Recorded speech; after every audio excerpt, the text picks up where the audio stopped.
Hello, welcome back to The Debate. Time to talk Arsenal. When Arsene Wenger came in, it was all about revolutionising the diet, revolutionising the way that players trained, revolutionising the way he talked to players.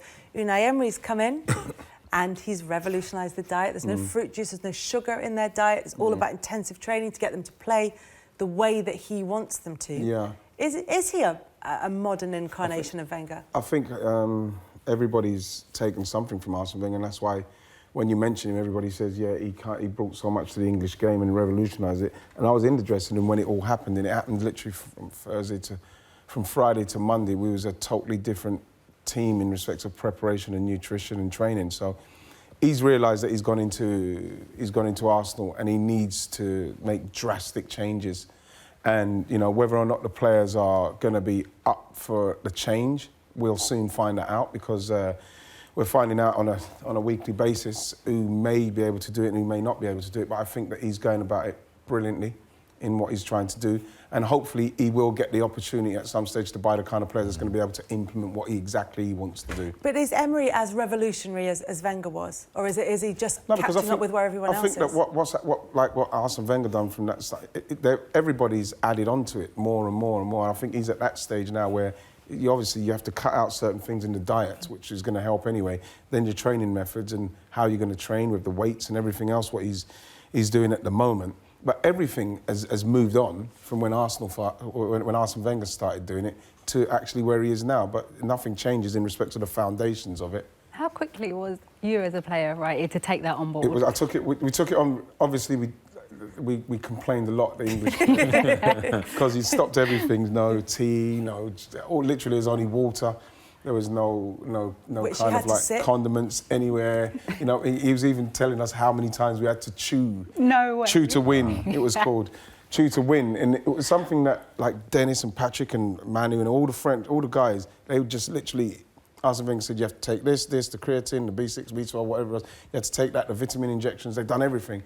And, like, after a while, you know what I mean, every now and then you go and not take a tablet or something. But as that was going on, you'd see in training, they were fitter, stronger, and they were lasting longer.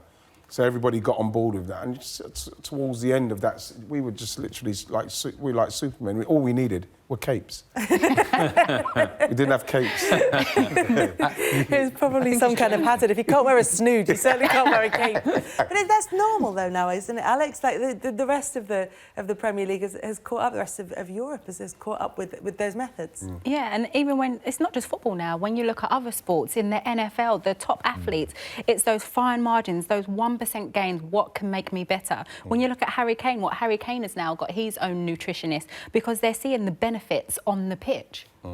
I think the one thing you do as well, and something I was looking at earlier, I think he's, you know, you're talking about the small margins, but there's a reason behind he's trying to do this. He's trying to change the way that Arsenal play, make no doubt about that, the high pressing. Yeah, the intensity that they need. If you look at the 3 games they played this season, the corresponding fixtures, last season, they've already covered 4 more miles. They've had less possession in all them 3 games than they had done in the previous seasons. That tells you they're looking to get around the opposition, try and get amongst them.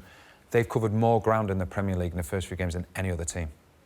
Is that because it's more open, though? It is literally end to end. It is. So, and that's what he wants. The biggest problem is, and we were talking about it before, from a defender's point of view, it looks like it's going to be tough because they're asking the fullbacks to go flying forward. I think it's the defenders that should be controlling it. Like when we was doing, Tony would control it. So Tony would then let Patrick know to let me know, you can go now or don't go. So then you move like that. So it's not like, so what I saw Arsenal against Chelsea is that they were moving like this when they didn't have when Chelsea had good possession of the ball, and this is where we saw Morata's goal. You can't move like that. The defender's got to see it and see he's got time on the ball, let's drop off 5. And that's what's not happening at the moment. Once they get to grips with that, and then they know when to go, what the trigger is, then you could actually start winning the ball in those areas. Then you maybe could start getting Ozil and Mkhitaryan and Aubameyang going. But at the moment, they're still trying to find it. It's disjointed. See, you said the magic word, and as much as everything might be changing at Arsenal, everything might be improving, the problems and the things that have to be solved are the same. Ozil is a player who caused headaches for Arsene Wenger and looks like he's causing headaches for Emery at Arsenal at the moment. Can he be part of that that Arsenal setup can he do, even if he does have access to all the dietary and training changes that Emery's making? Can he actually play the role that he wants him to? Well, I hope so. We hope so, because he is our best player. And I think that when you look at the tumultuous World Cup, offered a World Cup and all the accusations and everything what they said, that he supposedly said, what he hasn't said, then his form since he started the season, it hasn't been great. You know, then like the illness, you know, people saying that he was about to be dropped, and you know what I mean, all of a sudden he's got this mysterious illness. I don't know. Maybe Mesut Ozil, you know people, and we all know people who are more susceptible to certain illnesses than other people. Now, people say, yeah, but it's coincidental that it's always when he may be getting dropped. You know what I mean? You know, people can speculate at whatever they like, but what you need to find out is if that is happening, if that's the case, then you have to give the guy some slack. He's had a hard time, I believe, and I just want him to get through it so as we can start playing. Still, the key is to unlock the talent of Mesut Ozil at Arsenal. Yes. Thank you very much, guys.